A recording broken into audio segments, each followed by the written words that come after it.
इब्लीस था कौन? इब्लीस की नस्ल की इब्तदा जिस जिन से हुई उसका नाम तारानोस कहा जाता है। तारानोस इब्लीस से 1,44,000 साल कबल दुनिया पे मौजूद था। तारानोस की नस्ल तेजी से बढ़ी क्योंकि उन पे मौत तारी नहीं होती थी और ना बीमारी लगती थी। अलबत्ता ये चूंकि आतशी मखलूक थी तो सरकशी बदरजाए उत्तम मौजूद थी। इस जिन्नों की नस्ल को पहली मौत फरिश्तों के हाथों पैदाइश के 36,000 साल बाद आई, जिसकी वजह सरकशी थी। यहां पहली बार मौत की इब्तदा हुई।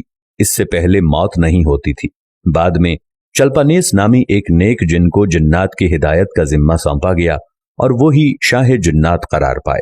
इसके बाद बामोस को यह जिम्मेदारी दी गई। बामोस के दौर में ही चलेपा और तबलीस की पैदाइश हुई। ये दोनों अपने वक्त के बेहद बहादुर जिन्नात थे और उनकी कौम ने चलेपा को शाशेन का लक़ब इसके शेर के जैसे सर की वजह से दिया। इन दोनों जिन्नात की वजह से सारी कौम कहने लग गई कि हमें उस वक्त तक कोई हरा नहीं सकता जब तक शाशेन और तबलीस हमारे दरमियान मौजूद हैं। इन दोनों की वजह से कौम के जिन्नात आसमान तक रसाई करने लगे और तीसरे आसमान पर जाकर शरारत कराते थे। ऐसे में हुक्म इलाही से फरिश्तों ने उन पर हमला किया और इबरतनाक शिकस्त दी। इसी दौरान जब इजराइल अलैहिस्सलाम को इब्लीस ने देखा तो सजदे में गिर गया। इब्लीस शुरू ही से एक नडर और ज़हीन बच्चा था। उसमें बाप की बहादुरी और मां की मक्कारी कूट कूट कर भरी हुई थी। उसने मलाइका के साथ जाकर तौबा का बाकायदा ऐलान किया और फिर फरिश्तों से फैज़ इल्म हासिल करने लगा। इल्म हासिल करने और रियाजत का ये आलम था कि पहले आसमान पे आबिद, फिर दूसरे आसमान पे जाहिद, तीसरे आसमान पे बिलाल, चौथे आसमान पे वाली, पांचवें आसमान पे तकी और छठे आसमान पे कबाजान के नाम से मशहूर हुआ। ये वो वक्त था जब ये फरिश्तों को सिखाता था। सातवें आसमान पे इब्लीस बुक़्क़ाए नूर में रहा। हफ्त अफलाक के सब मलाइका का मुअल्लिम करार दिया गया। यहां तक पहुंचकर इब्लीस ने अपनी आजजी और रियाजत की इंतहा कर दी। कमोबेश इब्लीस ने 14,000 साल अर्श का तवाफ किया। यहां उसने फरिश्तों में उस्ताद सरदार अज़ाज़ील के नाम से शोहरत पाई। कमोबेश 30,000 साल मुक़र्रबीन फरिश्तों का उस्ताद रहा। इब्लीस के दरसोवाज की मियाद कमोबेश 20,000 साल है। फरिश्तों के साथ क़याम की मुद्दत कमोबेश 80,000 साल है। इब्लीस को हुक्म हुआ कि दारोगाए जन्नत रिदवान की मुआवनत करो और अहले जन्नत फरिश्तों को अपने इल्म फजल से बहरावर करो।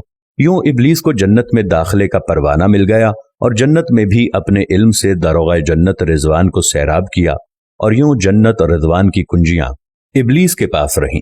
रिवायत के मुताबिक इब्लीस 40,000 साल तक ये फर्ज खजानची अंजाम देता रहा। यही वो मकाम आला तरीन जन्नत रिजवान ही था जहां इब्लीस ने पहली बार बादशाहत के ख्वाब देखने शुरू किए।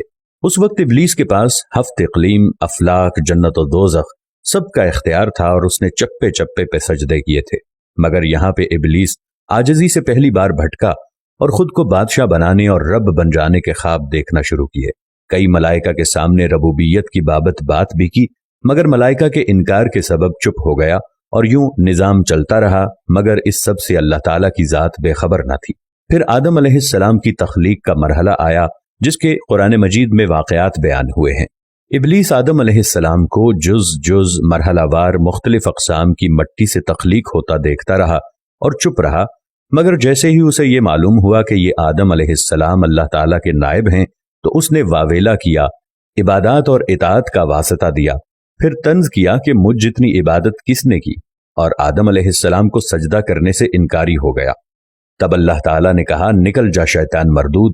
लानती करार पाने के बाद इब्लीस ने अपनी इबादत और रियाजत का रब्बे करीम से एवज मांगा, जिस पर अल्लाह ताला ने इब्लीस को एक वक्त मालूम तक मोहलत फराहम की, जिस पर इब्लीस ने औलाद आदम को सिराते मुस्तकीम से भटकाकर अपना पैरोकार बनाने का दावा किया, जिस पर रब्बे करीम ने फरमाया कि जो मुत्तकी और परहेजगार होंगे तो उनको गुमराह तू नहीं कर पाएगा। इब्लीस के इस लानती काम में उसके 5 साथी हैं। नंबर 1, सब्र।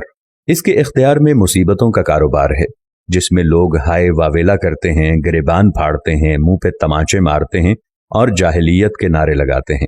नंबर 2, और ये लोगों को बदी का मुर्तकब करता है और बदी को लोगों पे अच्छा और पसंदीदा करके दिखाता है। नंबर 3, मसव्वत। ये किज़्ब, झूठ और दरोग पे मामूर है, जिसे लोग कान लगाकर सुने। ये इंसानों की शक्ल अपनाकर उनसे मिलता है और उन्हें फसाद बर्पा करने की झूठी खबरें सुनाता है। नंबर 4, दासम। یہ آدمی کے ساتھ گھر میں داخل ہوتا ہے اور گھر والوں کے عیب دکھاتا ہے اور آدمی کو گھر والوں پہ غضبناک کرتا ہے۔ نمبر 5 زکنیور، یہ بازاروں کا مختار ہے، بازاروں میں آ کر یہ بددیانتی کے جھنڈے گاڑتا ہے، بازاروں میں برائیوں اور فحاشی پہ ورغلاتا ہے۔ ابلیس کا آدم علیہ السلام کو سجدے سے انکار کا جزیہ حسد تھا کہ جس نے اسے مجبور کیا کہ میری جگہ آدم یعنی خاک کو کیوں ملی۔ یہ اس کا جزیہ تکبر اور غرور تھا کہ میں اعلیٰ ہوں، اور اس ایک سجدے کے انکار کی بات نہیں تھی، بات اطاعت سے سرکشی کی تھی، شرک کی تھی۔ ابلیس نے دل میں خود کو رب مان لیا تھا۔ اسی شرک عظیم کی بدولت ابلیس تا قیامت رسوا و لعنتی ٹھہرا اور اولاد آدم کو بھٹکانے کے لیے آزاد قرار پایا۔ حاصل نتیجہ یہ ٹھہرا کہ رب کریم کو انسان کی عبادات، عاجزی، علم و دانش سے کچھ غرض نہیں ہے۔ رب کریم صرف دیکھتا ہے کہ دل میں اطاعت و فرما برداری کتنی ہے۔ اسی بنیاد پر تقوی اور پرہیزگاری کے درجے قرار پاتے ہیں۔ اللہ کریم ہمیں اپنی نیت کو درست رکھنے کی توفیق عطا فرمائے، آمین یا رب العالمین۔